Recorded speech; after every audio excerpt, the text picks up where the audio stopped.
financial argument. Follow us on YouTube.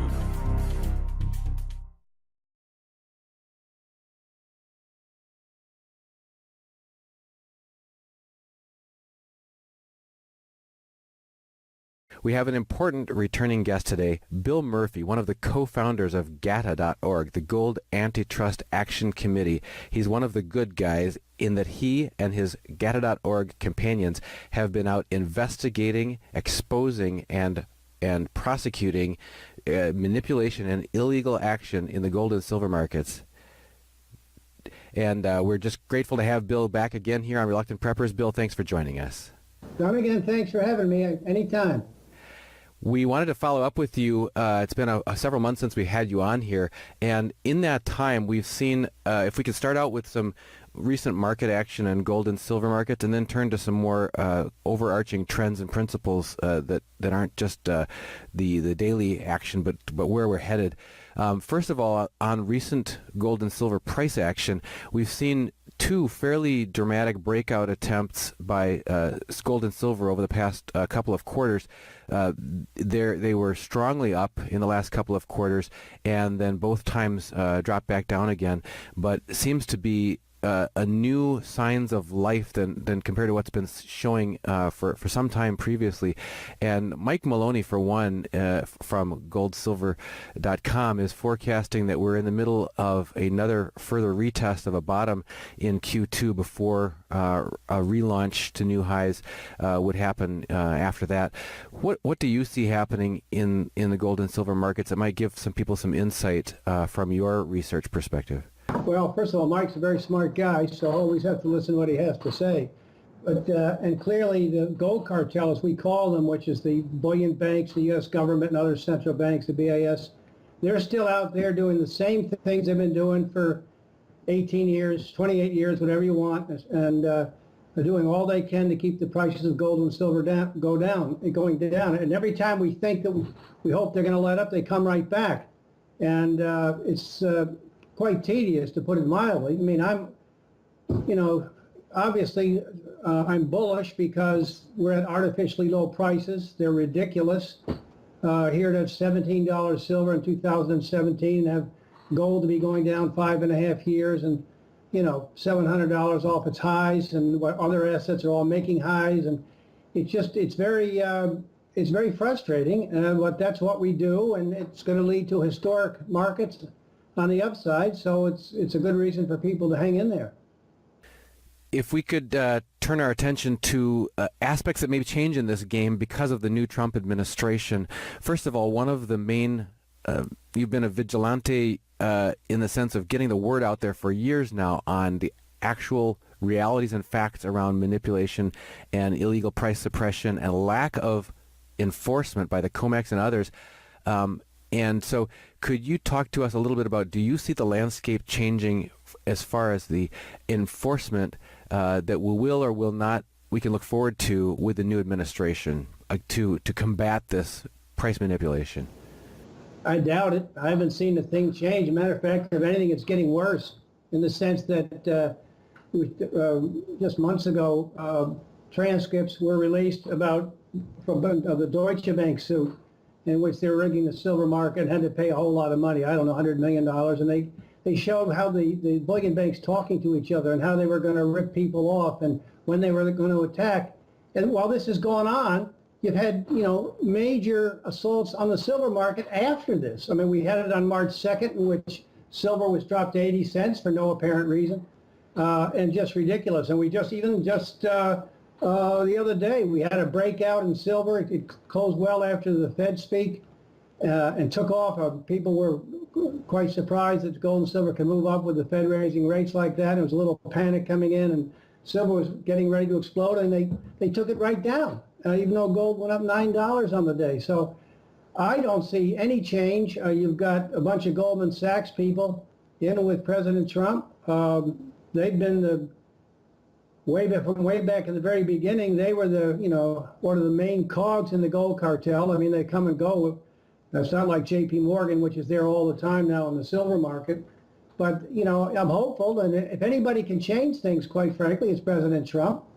Uh, just from a simplistic standpoint, you know how much he likes gold, all those buildings and stuff like that. And there's talk about him having Andrew Jackson's picture rated the central bankers in his office, and the guy may want to change things and do it out of nowhere. So there is hope there more than any other president, but I want to see something versus just hope trading. Yeah, you brought that up, and people have been very active in commenting on that, whether Trump is actually an outsider in this regard. He talked about in his campaign about draining the swamp, etc. But a lot of people have pointed to the specific appointees that he has named to his economic positions in his administration, and saying, how are you going to drain the swamp if you're basically putting the old guard, more of the same would be expected if you're putting the old guard back in place again. What's your view about specific appointees, and what would you consider evidence of a change going to happen? Well, first of all, I'd like to see the markets tell us that. In other words, and see the silver open interest is not far from the old all-time highs, and I'd like to see the bad guys get out. In other words, and not oppose price rallies.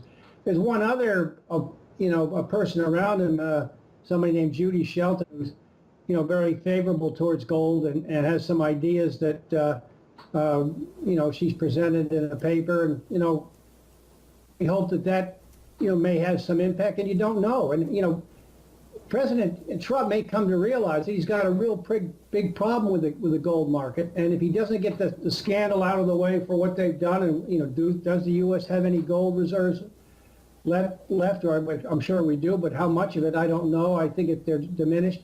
And if the gold and silver markets are going to blow up at some point during his term, and his Goldman Sachs advisors know what's coming, he may want to get ahead of that, want to do something to alleviate that problem, and maybe elevate the gold price somehow, or do something that people aren't expecting, so that he can get the scandal behind him, and maybe point to other presidents for having done it, and then they try to come up with a solution. And I don't know, if they reset the gold price, for example, he could say, well, it's not going up because of his bad policies, it's going up because of some scandal, or because they want to do something to tie it to the financial system, and he can avoid a bullet on that one.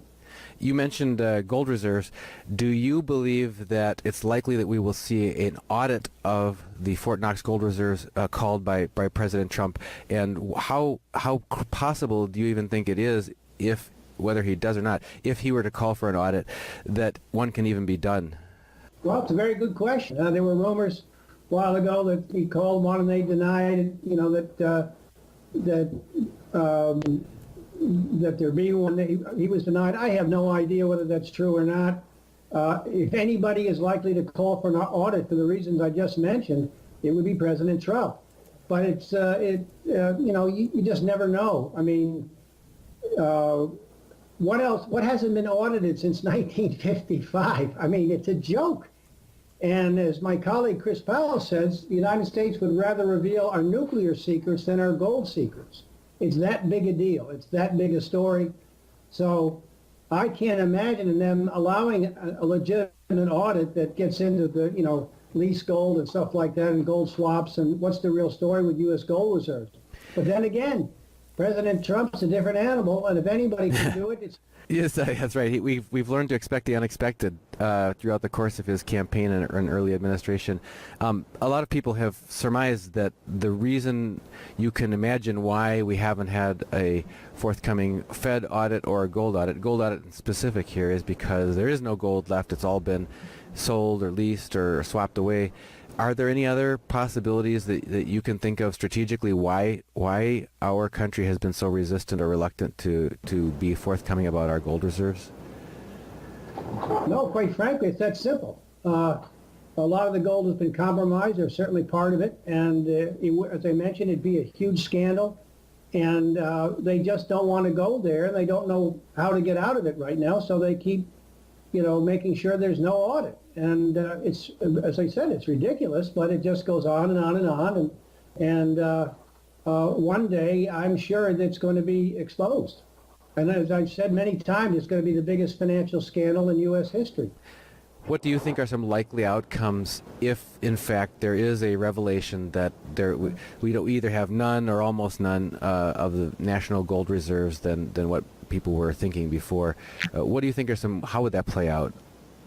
Well, I mean, first of all, the dollar would go into the tank, which Trump may like because it certainly would not, in one way, in the sense it would help the job picture, which he's trying to, facilitate in what he's doing. But obviously the gold price would just go bananas.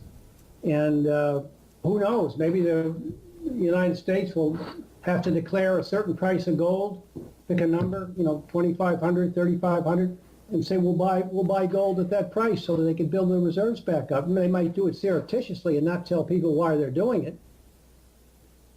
But that's a possibility down the road. But again, I put that in my hope trade category.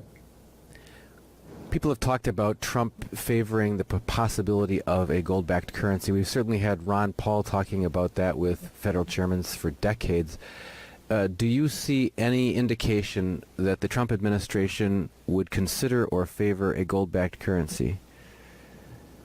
Well, I'm not sure what all the details would be, but like I mentioned, if they came up with a reason for gold to go to a much higher price, for example, they can blame it on a technical issue and not because, gold going up is bad, according to former Fed Chairman Paul Volcker. Gold going down is good. That's part of the reason the gold cartel operates the way they do. They want gold in the tank to not interfere with other issues regarding interest rates and the dollar and so on. But if it went up for a declared reason, the barometer would be dysfunctional in that regard. So it wouldn't mean that his policies are bad, for example. It just right. Well, here's, we want the gold price up here. So and of course our camp would love to see it. And my friend James Turk has said that if gold had kept up with inflation, it would be $3,300 an ounce. That takes out all the other issues. So even if we go back to 3,300, we're just getting gold to where it should be, and silver is truly a joke. It's not even at a price it got to in 1980 for whatever reason, in $50 or right. 1/3 the price. So I think when they lose control of silver, which I think is going to be at $21 an ounce, I think silver will go bonkers. We have a viewer question I'd like to share with you to see if you can have a response that would help us out here. Flame Tangu is the name of the viewer who submitted this. It says, who is really shorting the silver?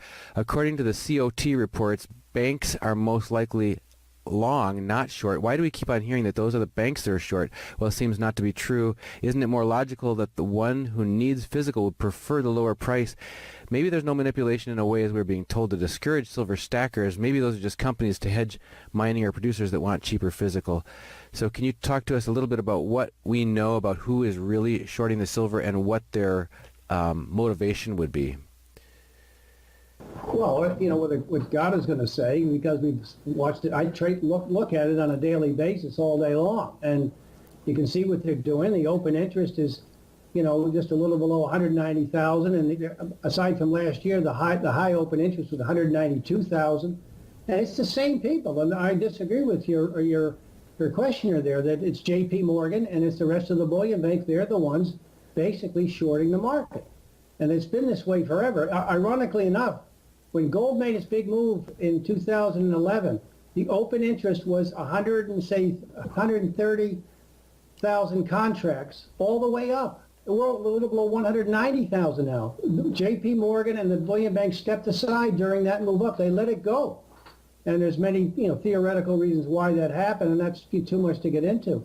But they're there all the time, and it's their kryptonite. They're petrified of losing control of the silver market because it's going to explode, and then gold's going to go with it, and then it's going to expose a lot of the things that they're doing. So the kind of action we've been seeing, this year in the last 5 or 6 years it's constant. In most simplistic understandings of stock, bash and stash or pump and dump, that sort of thing, people who try to manipulate or start a trend, either a sell-off avalanche or a buy-up momentum, they're trying to start momentum in one way or the other and try to hope that by their action it will start a cascading effect to leverage that on the part of other buyers following suit, and then they'll be able to sweep in and either close out short positions at a far lower price or close out long positions at a far higher price. Do you see any evidence of that kind of profitable trading as a factor that's driving some of this manipulation? We keep hearing about how they're pushing it down, but is that just digging themselves deeper and deeper and deeper in a hole of greater and greater exposure, or do they in fact close out those positions at a profit? Oh, profit indeed. I mean, look what happened after the Trump win. Everyone said gold would go up and the stock market would go down. But the plunge protection team at Gold Cartel came in and went bananas. And they've created a scenario that's lasted till this day, with the stock market going straight up. None of the mainstream people were bullish on the stock market if Trump won. I didn't hear one prior to the election. So they changed the whole perception by going into the futures market and driving the prices up. And it's, ongoing to this day. And gold and silver was the opposite. And they got the open interest in both gold and silver collapsed, which means, they were able to plunge the price down so much that the speculative longs and the people who are bullish all got out. And then that was in December, and then it rallied back up, and they're in the process now of trying the same thing again.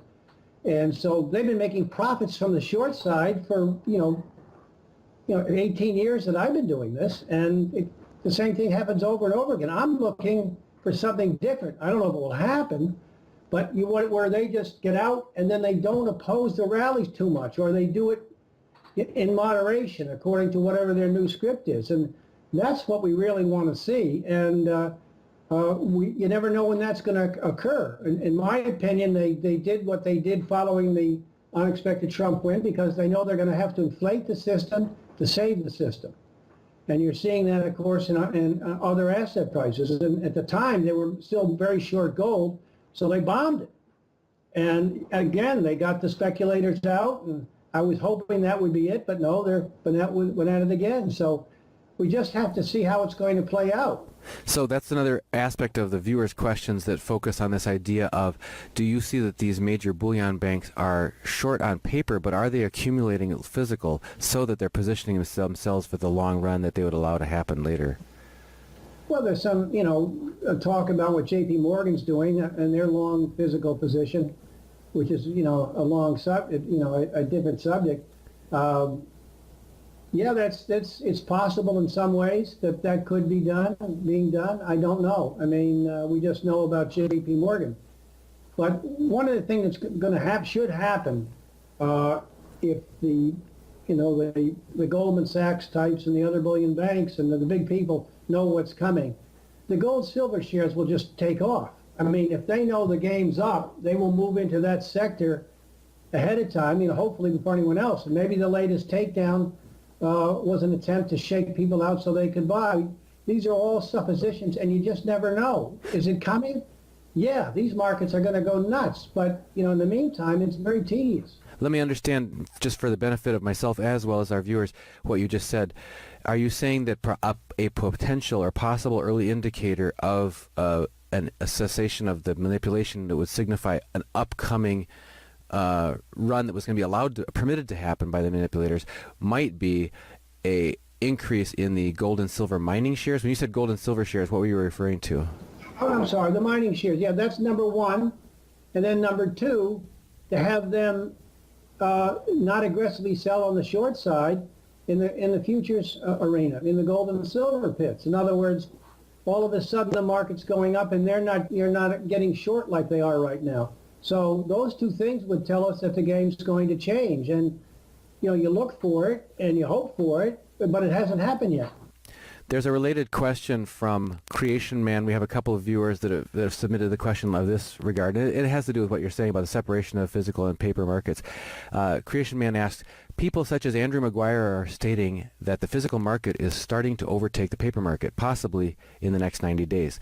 When do you believe it will do so in enough quantity to end the manipulation, at least so prices rise to the previous highs of $1,900 gold and $50 silver? That separation of physical demand forcing the end game with separation from paper manipulation. Well, I call it the tipping point. When the bad guys, this gold cartel, as I call it, we call it, they can't come up with enough physical supply to maintain the price suppression scheme. And all you can do is look for the market to tell you that. I mean, Andrew's got more contacts in London with the physical market, and he's a really sharp guy. So again, that would be the hope trade here. But so far, we're seeing no signs of it. I mean, what it's probably going to happen is it'll come out of nowhere. It'll be when people, are despairing and disgusted and talk like I am right now. And the next thing you know, it's just going to just take off. And you can't predict that. So the contrarian indicator is when Bill Murphy gets disgusted enough. It's a good early warning signal. Yeah. I was just at a Jeff Berwick conference, and the Bitcoin people were all excited, and the stock market people were all excited. And I said, I'm disgusted, and I was so happy for these other people because, we all want to make money and have fun and enjoy life. And I'm enjoying life, but I'm not enjoying talking about the gold and silver markets and watching the same drills over and over again. I want them to end. Well, Bill, is there any other aspect of your most recent research that you've been doing, new awarenesses or perspectives that you've got that we haven't asked you about that you'd like to share with our viewers? No, the only other thing was the WikiLeaks document that came out a little while ago, which showed that when the futures market was first set up, it was done to take demand away from the physical market, and it was a State Department utterance out of London or to the State Department, and it was about exactly what God has been talking about all these years later, that they used the gold and market to take interest away from gold itself, and specifically by keeping the price down. So the only thing I can say, as I mentioned earlier, I think it's going to be an incredible financial scandal down the road, and that eventually people are going to realize what has been done here. And I can't stress enough how bullish the big picture is. And when this thing gets going, and especially silver, it's going to be breathtaking. And it's going to be very hard for people to get on board based on what's happened all these past years if they're not there now. The legendary Murray Pollitt of Toronto said in the 70s, people were getting tired, a little bit like what I'm talking about. And then, of course, you had the biggest move in history back then. And he said so many people that were veterans in the gold and silver sector got out because they got so tired and they missed the move. And that's what could happen again, where after all these years, it's the momentum people that jump on board once it gets going because they don't mind paying up, versus the other people will be waiting for the pullback that never comes. And I think that's a very important thing to keep in mind as we go through this tedious time of gold and silver, continuing to bottom. Just wanting to circle back with something you said to make sure that we're all on the same page about it. You mentioned about WikiLeaks, a recent WikiLeaks revelation of what GATA has been claiming all along, that the directives are coming from the executive branch, is it, to divert public interest from gold and silver? And public interest meaning the attention of the common people and potential momentum investors, that the powers that be do not want public sentiment and popular awareness to be that they really should be getting into positioning themselves strategically in physical assets. Is that what you're saying? Yes. I mean, they we've had futures markets for forever in this country, and the State Department document, shows that it mentions exactly why they wanted to get the gold futures market going for this very reason. And it's really is no surprise, because look at what they did to the gold price and fixing the price and keeping it before things changed. And it's been this way in gold in the United States forever. I mean, even back to when they confiscated it, for crying out loud. So we know what they're doing, and they won't even talk about it in public. One of our fellows, Ware Smith, had a question of Bill Dudley in Virginia at a presentation about the gold swaps, and he almost lost it on stage. He wouldn't answer the question, and it's that big a deal. And the best part from our camp standpoint is that they are going to reach this tipping point when they run out of enough physical gold and silver to continue what they're doing. So it's not going to go on forever. It's just taking longer than we think because of all the financial innovation they've been able to come up with since 2011. And they've been brilliant at doing it, but it's going to run its course. When you and that's when that last question I have for you is, when it runs its course, what do you think would be possible examples of reasons the game just couldn't keep going? Because you talked to us about halfway through this interview about how they can make huge profits even the way they're doing it. So it isn't like it's all, if a business wants to drive another business out of business for monopolistic pricing pressure for the long game, they may have to take short-term losses and losses and losses to undercut their own price, sell at a loss in order to drive out their competition and then finally reap the benefits way later. But you're saying that they're even profiting along the way here with the manipulation. So what would ever bring that to an end? Well, that's a good point, and I can't stress that enough. They've been taking on the speculators and forcing them out. Even in the 12-year bull market, they made money. They kept wiping the specs out, and then it will go up. Then they wipe them out again. It's been, the same drill over and over again. That's what I keep talking about. They've made a fortune, and just think of the fortune they made from the highs in gold and silver in 2011 to where they went to. So they have made an absolute fortune. The question is, will they be forced to get out of this game because of the physical market? That's what I'm talking about. In other words, they reach a tipping point in which the physical market seizes up on them, and they aren't able to do it anymore. And for whatever reason, as I mentioned in silver, in 2011, the open interest didn't go up the entire move. They let it go for whatever their reasons were. Maybe they're getting ready for this bombing campaign that's lasted 6 years. So they know exactly what they're doing. It's extremely sophisticated, but they're going to reach the tipping point when they can't do it anymore, and the game will have to change. At least if they're going to do it again, it'll have to be for much, much higher levels. Well, Bill, we always appreciate you bringing your perspective and your wisdom and, frankly, your moral courage and conviction here. You're one of the people that's out there, tilting against the windmills of the power centers on behalf of fairness and of right and of proper ethics in the markets. And you're one of our heroes. So just thank you so much again for sharing your insights with us here on Reluctant Preppers. Well, Dunnigan, I want to thank you and for all you're doing, and a great job. And that's the best thing apart, what Chris Powell and I have done in our God efforts, that we've met so many great people, and it's made it a pleasure. Well, knowing that the fruits of your hard labor, because you get a lot of criticism, you get a lot of scoffing, you get direct attacks, and you may get blacklisted where you can't even get an interview on commercial or corporate media.